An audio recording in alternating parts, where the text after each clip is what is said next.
todos y bienvenidos a este su programa Aún a Esperanza. Yo soy su hermano en Cristo y obispo Gelson y te invito a que me acompañes con la reflexión para el día de hoy. La misma la he titulado Su Justicia. Nuestra lectura bíblica la encontramos en el libro de Marcos capítulo 10 versículo 45. Hoy estaremos utilizando la Nueva Traducción Viviente. Dice allí: pues ni aun el Hijo del Hombre vino para que le sirvan, sino para servir a otros y para dar su vida en rescate de muchos. Palabra de Dios.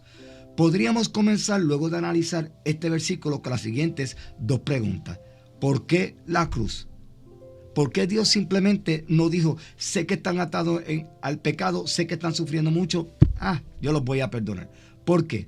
Dios no lo hizo así porque eso no va con su naturaleza ni su carácter. ¿Y cómo así? Porque la justicia de Dios requiere obediencia y sacrificio. Dios no podía aceptarnos a nosotros en nuestra condición pecaminosa a menos que pagáramos la deuda del pecado hacia Él, o alguien la pagará por nosotros. Mire lo que nos dice Pablo en el libro de Romanos capítulo 3 y el versículo 25. Dice allí: pues Dios ofreció a Jesús como el sacrificio por el pecado.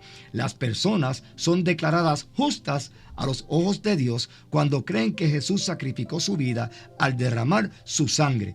Ese sacrificio muestra que Dios actuó con justicia cuando se contuvo y no castigó a los que pecaron en el pasado. Palabra de Dios. Perdón, hermano, la cruz nos demuestra a nosotros claramente la justicia de Dios, pero en la cruz se juntaron dos cosas: su amor y su justicia en la cruz. Sí, Dios tenía que satisfacer su justicia de alguna forma. Porque mire lo que nos dice a nosotros en el libro de Ezequiel capítulo 18 y el versículo 20. Dice allí: la persona que peque es la que morirá. Los justos serán recompensados por su propia conducta recta y las personas perversas serán castigadas por su propia perversidad. Más adelante en el Nuevo Testamento nos dice Pablo en Romanos capítulo 6 versículo 23 lo siguiente: pues la paga que deja el pecado es la muerte. Versículo que muchos de ustedes se saben de memoria. Ahora bien, si el que peca muere, porque nos dice claramente la Escritura que la paga del pecado es muerte, entonces mediante una muerte se pagó nuestra deuda con Dios por el pecado. Pero esa muerte no podía ser cualquier persona, tenía que ser alguien limpio y sin mancha de pecado, alguien que pudiera satisfacer la exigencia de la justicia de Dios el Padre. Y era obvio que ningún hombre caído la podía satisfacer en su condición de pecado. Mire lo que nos dice a nosotros en el libro de Hebreos capítulo 9 y el versículo 22. Dice allí: de hecho, según la ley de Moisés, casi todo se purificaba con sangre, porque sin el derramamiento de sangre no hay perdón. Palabra de Dios. ¿Qué nos muestra este versículo? Que la sangre necesitaba ser pura y sin mancha. Tenía que ser una sangre limpia para que pudiera haber un perdón de pecado. Entonces, nuestra sangre en nuestro estado pecaminoso nos descalificaba a nosotros para ser uno de nosotros los que fuésemos a ser sacrificados por los pecados de la humanidad y satisfacer la justicia de Dios el Padre. Ahora, mire lo que nos dice a nosotros en el libro de Levíticos capítulo 1 y el versículo 10. Dice allí: si el animal que ofreces como ofrenda quemada es del rebaño, podrá ser una oveja o una cabra, pero deberá ser un macho sin defecto. Palabra de Dios. Esto que estamos viendo aquí eran los sacrificios, la exigencia de los sacrificios de los servicios del tabernáculo. Y como todos sabemos, esos sacrificios eran sombra de Cristo, representaban todo lo que Cristo iba a pasar y dónde iba a culminar todo. Por eso es que el macho o cabrío o la oveja tenía que ser sin mancha, tenía que ser limpia. Escuchen bien la ordenanza. Si se fijan la ordenanza, lo primero que dice que tiene que ser un macho. ¿Macho por qué? Porque Cristo es hombre, no es mujer. ¿Ve? Y segundo, dice que tenía que ser defecto. ¿Por qué? Porque Cristo no tenía defecto y Cristo no pecó. Fue tentado en todo y no pecó. Ya están viendo por qué eran las exigencias. Desde un principio Dios había establecido que para satisfacer su justicia tenía que hacer algo limpio y puro y sin mancha. Y usted y yo, en nuestra condición, no reunimos esos requisitos, pero solamente Cristo los podía reunir. Y usted estará pensando, bueno, pero es que Cristo es el Hijo de Dios, es el Hijo, no iba a pecar, había divinidad en él. Usted está equivocado, no esté pensando así. Sí había divinidad en Cristo, pero Cristo vino a la tierra en nuestra condición como humano. Y Cristo fue tentado en todo. Y Cristo no pecó ni una sola vez. Entonces, ¿para qué pasó eso? Pues para mostrar a nosotros que se podía hacer si nosotros nos acercamos a Él y permitimos que Él, a través de su Espíritu Santo, dirija nuestras vidas y continuemos caminando hacia la santidad. Para eso es una de las razones. Más adelante, al final del programa, le voy a enumerar todas las razones por las cuales Cristo vino a morir por nosotros. Así que, hermanos y hermanas, escuchen bien.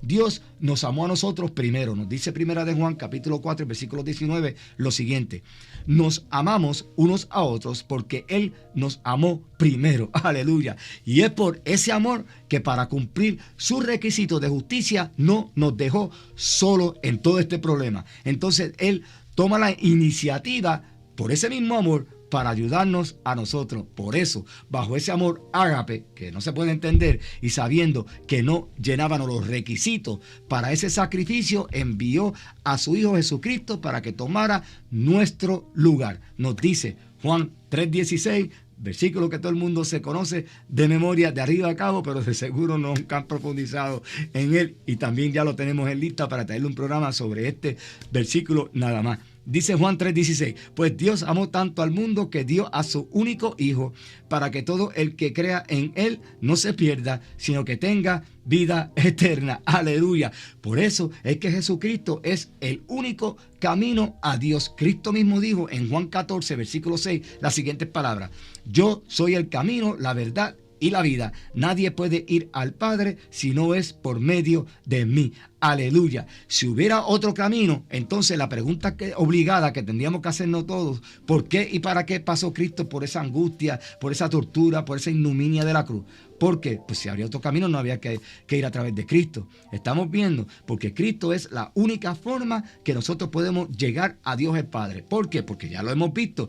Nosotros no estábamos calificados para poder llegar a hacer ese sacrificio por los pecados de la humanidad, porque había ya pecado en nosotros. Tenía que ser alguien limpio y puro, y Cristo era el único que reunía todos esos requisitos. Entonces, si ese sacrificio era para nosotros volver a unirnos con Dios y que Dios no pudiera ver justo, no podía ser obviamente alguien que está en pecado, porque el que está en pecado no es visto justo delante de la presencia de Dios. Por eso es que Cristo vino, porque entonces Cristo vino puro, limpio, sin mancha y en nuestra condición de humana, pero nunca pecó, aunque fue tentado en todo, porque la misma Escritura no nos dice. Ahora, Cristo murió para satisfacer esa justicia de Dios, para que Dios nos vea justos a través de Él. De esa forma podemos, mediante su sacrificio, acercarnos a Dios el Padre. O sea, nos trajo la reconciliación con Dios el Padre. Nos trajo la salvación mediante el perdón de nuestros pecados y la vida eterna. Esto hace a Cristo el perfecto mediador entre Dios y el hombre. ¿Y por qué es el perfecto mediador? Porque si usted busca en el diccionario, la palabra, el mediador, es aquella persona que está en el medio de dos personas que están en disputa. Y esa persona es el que está mediando para que estas personas puedan llegar a un tipo de reconciliación, a un tipo de acuerdo, y se termine la disputa. ¿Qué sucede? ¿Por qué esto hace a Cristo el mediador por excelencia? No solamente porque era limpio y no pecó, perdónenme, porque les he repetido ya en varias ocasiones que Cristo vino en forma humana. Entonces, Cristo, siendo divino y siendo humano, lo califica para ser el mejor mediador, porque conoce lo que es estado en el ámbito espiritual y conoce lo que es estar en la carne luchando contra el pecado todos los días, y eso lo hace el mediador perfecto. Porque le voy a coger un ejemplo. Si yo voy a servir de mediador y nunca he sido casado, pero voy a mediar entre un matrimonio que tiene problemas, ¿cómo puedo yo ayudarlos a ellos si yo no sé lo que es la vida matrimonial? ¿Ve? Yo no sé lo que es eso, no tengo hijos. Pues entonces yo estoy descalificado como mediador para bregar como consejero para ese matrimonio. Tiene que ser alguien que ya haya estado o que esté casado, no que haya estado, que esté casado y que entienda el día a día de los problemas matrimoniales. Son diversos, pero están ahí y son más o menos parecidos y uno los entiende. Por eso es que Cristo es el mediador por excelencia, porque conoce el lado espiritual, porque es divino, alabado sea Dios, y conoce el área carnal, porque vino hecho hombre y padeció con todos los pecados y todas las tentaciones que nosotros hemos padecido, pero Él nunca pecó. He ahí, hermano y hermana, la justicia de nuestro Señor. Que Dios me los continúe bendiciendo.